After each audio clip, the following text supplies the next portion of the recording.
Do you want to make sure that you're getting the best deal on your house?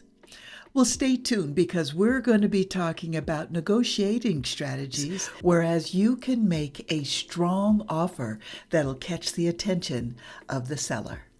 Let's start by discussing what an offer is and also why it's important in this home buying journey. An offer is essentially a proposal that you're presenting to the seller, and it is basically telling him the amount that you're going to pay for the home, as well as under what conditions. Now, the key components of an offer is the price that you're going to pay, any contingencies like financing or if there's any home inspection, and also the timeline in which you're going to be closing the transaction. Next, I want to talk about how to prepare to make the offer. And the very first thing that you're going to do is research the market. As mentioned before, preparation is so important. And in fact, when you're meeting with the seller, you can ask some very non-invasive questions, such as, why are you selling? What is your motivation for selling?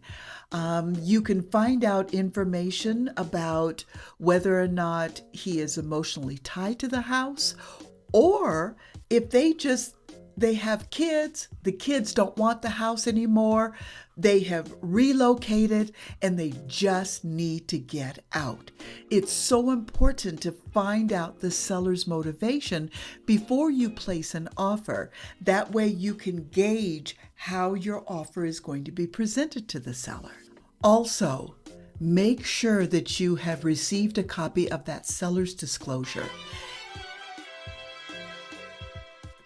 Another thing you want to look at is, what are the market conditions? You can ask around and find out if it's a buyer's market or if it's a seller's market. If it is a buyer's market, then maybe you have a little bit more room to kind of negotiate because there's plenty of inventory on the market. In a seller's market, you may want to be just a little bit more flexible in your negotiation because there just isn't enough inventory. Also, be flexible with your terms. You want to create a win-win situation for both you and the seller. So accommodate the seller if perhaps they don't want to move out of the house for 45 days and you actually want to move in 30 days. Another thing you can do is to strengthen your offer letter is to include your pre-approval letter from your mortgage person.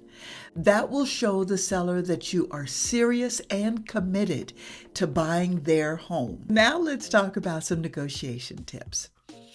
First, you want to go in with a reasonable offer. If you go in too low, you might piss the seller off, and then that just stops all the negotiations.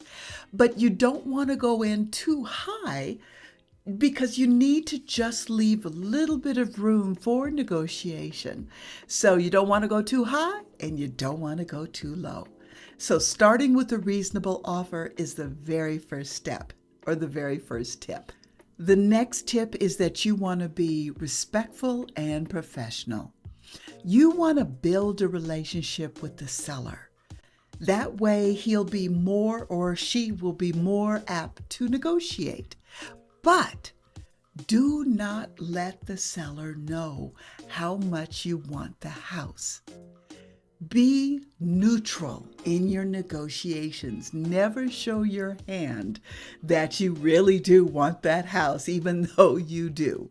Stay neutral. The next tip is about counter offers. So let's say that you made an offer on the house and the seller came back and countered your offer. When making counter offers, really think about your situation and what's going to work for you. Each counter offer that you make to the seller should bring you closer to your goal. At the same time, not making the seller believe that he's been losing. It's got to be a win-win situation for both. Another thing is negotiating after a home inspection has been done.